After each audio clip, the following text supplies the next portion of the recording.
اس کا جواب کافی عرصے بعد جناب مفتی طارق مسعود صاحب نے دیا ہے، اور ویڈیو کو میں چلاتا ہوں، پھر ہم اس پر گفتگو کرتے ہیں۔ مفتی صاحب، ہم سوشل میڈیا پہ جیسے ہم سنتے ہیں ایک مفتی فضل ہمدرد کے نام سے جو آج کل ایک وائرل ہو رہا ہے، وہ یہ بات کہہ رہے ہیں کہ کہیں بھی صحیح اور صحیح حدیث سے یہ ثابت نہیں ہے کہ ابوبکر صدیق ہی صدیق اکبر ہے، تو اس بات کی آپ تھوڑی سی وضاحت فرمائیں۔ دنیا میں اس سے بڑا بیوقوف کوئی نہیں ہے جو ہر دعوے پر حدیث کا مطالبہ کرے۔ دیکھیں، یہ بات کہہ رہے ہیں کہ دنیا میں سے بڑا کوئی بیوقوف نہیں کہ جو ہر بات پر حدیث کا مطالبہ کرے۔ میں نے امام علی علیہ السلام کے لیے صدیق الاکبر کا لقب استعمال کیا ہے، تو میں امام علی کے لیے حدیث سے ثابت کروں گا۔ اگر آپ یہ ٹائٹل حضرت ابوبکر کے لیے استعمال کرتے ہیں اور اس پر آپ نے مساجد کے نام رکھے ہوئے ہیں، چوک چوراہوں کے نام رکھتے ہیں، چرنگیوں کے نام رکھتے ہیں، آپ اس کے اوپر لگا دیتے ہیں فلاں چوک صدیق اکبر، تو پھر آپ سے مطالبہ کیا جائے گا کہ آپ نے جب اتنی شدت اختیار کی، وہ بات نہیں ہو سکتی نا کہ آپ یہ کہیں کہ نہیں بیوقوف شخص ہے وہ جو ہم سے مطالبہ کرے قرآن و حدیث کا۔ اجازت دے دیں پھر عام لوگوں کو استدلال کرنے کا قرآن و حدیث سے، آپ کے اپنا نام ثابت کریں۔ اب اس ٹیکنیکل بحث کے اوپر آ جائیں جو مفتی طارق مسعود صاحب سے ہینڈل نہیں ہوئی، اور انہوں نے کہا کہ یہ ہمارا اجماع چلتا آ رہا ہے کہ اس میں سب سے پہلے مصداق سیدنا ابوبکر ہیں رضی اللہ تعالیٰ عنہ۔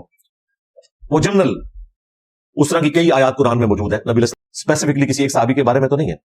تو میں اب قرآن و سنت کی روشنی میں پورا مقدمہ آپ کے سامنے رکھوں گا اور اسے ثابت کروں گا کہ یہ صحیح الاسناد احادیث میں لقب موجود ہے۔ سب سے پہلے تو یہ سمجھ لیں کہ سورۃ الفاتحہ میں جن انعام یافتہ لوگوں کا ذکر ہوا، صراط الذین انعمت علیہم من یطع اللہ والرسول، جو کوئی اطاعت کرتا ہے اللہ کی اور اس کے رسول کی، ایسے لوگ جو ہیں ان کو ساتھ ملے گا قیامت کے دن ان لوگوں کا جو کہ نبی ہیں، صدیق ہیں، شہداء ہیں اور صادق ہیں۔ اگر قیامت کے دن جنت میں کسی کو ان لوگوں کا ساتھ نصیب ہو، صدیق ہونا ایک ٹرم ہے۔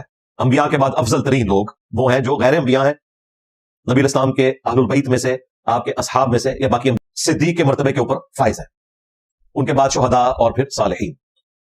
تو یہ چار لوگوں کا ذکر اللہ تعالیٰ نے سورۃ النساء کے اندر فرمایا۔ تو ظاہر ہے اس میں انبیاء کے بعد جو اعلیٰ ترین درجہ ہے صدیق ہونے کا، اس میں امت کے جو ٹاپ کے لوگ ہیں وہ شامل ہیں۔ خلفائے راشدین جو ہیں، جہاں تک منصب کی بات ہے، یعنی نبی کے بعد افضل ترین ہستیاں، اس پوائنٹ آف ویو سے چاروں خلفائے راشدین صدیق ہیں، چاروں خلفائے راشدین شہداء بھی ہیں کہ انہوں نے شہادت علی الناس کیا ہے، اور تین تو پریکٹیکلی شہید بھی ہوئے ہیں۔ لیکن جب آپ اس کیٹیگری کو ڈسکس کریں گے تو یقیناً جو نبی الاسلام کے اہل البیت ہیں علیہم السلام اور آپ کے جو ٹاپ آف لسٹ اصحاب ہیں وہ سب کے سب صدیق ہیں، اس میں کوئی شک نہیں ہے۔ اب مفتی صاحب نے کہا یہ اجماع سے چیز چل رہی ہے، اجماع کی بات بعد میں آئے گی۔ قرآن و سنت کے واضح دلائل اس کے اوپر موجود ہیں۔ اسپیسیفکلی سیدنا ابوبکر کے حوالے سے صحیح بخاری اور صحیح مسلم میں احادیث موجود ہے۔ صحیح بخاری کے اندر حدیث موجود ہے، اللہ کے محبوب صلی اللہ علیہ وآلہ وسلم ایک دفعہ احد پہاڑ کے اوپر تشریف لے گئے تو وہ کانپنا شروع ہو گیا۔ اس وقت نبی صلی اللہ علیہ وآلہ وسلم کے ساتھ تین لوگ تھے، سیدنا ابوبکر، سیدنا عمر اور سیدنا عثمان۔ جب وہ پہاڑ کانپنا شروع ہو گیا تو نبی صلی اللہ علیہ وآلہ وسلم نے اس پہ پاؤں مارا اور فرمایا کہ احد تھم جا، ایک صدیق اور دو شہداء ہیں۔ نبی الاسلام نے اپنے ساتھ جو تین ساتھی تھے ان میں سے ایک کو صدیق ڈکلیئر کیا اور دو کو شہداء ڈکلیئر کیا۔ صدیق سیدنا ابوبکر اور سیدنا عثمان اور سیدنا عمر، یہ شہداء ہیں جو پریکٹیکلی شہید بھی ہوئے ہیں۔ نبی الاسلام کا معجزہ بھی اس میں شامل ہے۔ اس میں رسول اللہ صلی اللہ علیہ وآلہ وسلم ہیرا پہاڑ پر تشریف لے گئے۔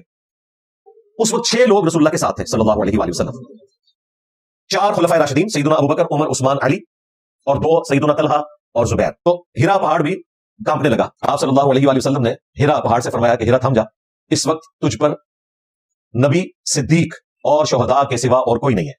وہاں پہ بھی آپ نے سنگولر کے سیغے میں صدیق ذکر کیا، یعنی سیدنا ابوبکر کو، اور شہداء یعنی حضرت ابوبکر کے علاوہ جو 5 لوگ تھے وہ 5 شہداء تھے۔